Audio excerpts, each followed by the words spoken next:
Good afternoon students. आज आपण नवीन topic बघणार आहे, तो म्हणजे डायरेक्शन.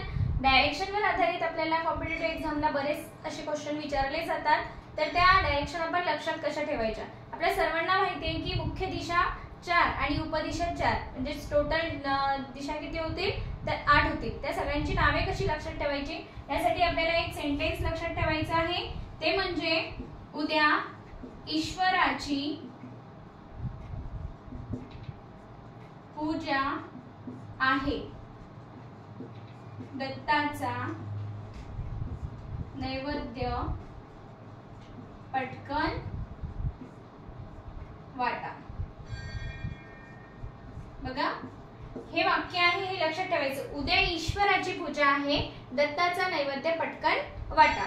तर उ मीन्स काय होईल या ठिकाणी आपल्याला माहिती आहे. उद्या म्हणजेच या ठिकाणी उद्या आपण हे लक्षात ठेवायचंय, म्हणजेच उत्तर दिशा.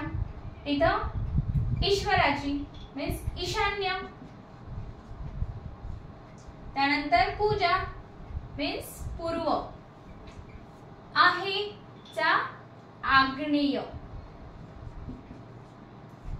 वरून स्टार्ट होईल. दत्ताचा या ठिकाणी दक्षिण. ओके, नेक्स्ट नैवेद्य नैऋत्य,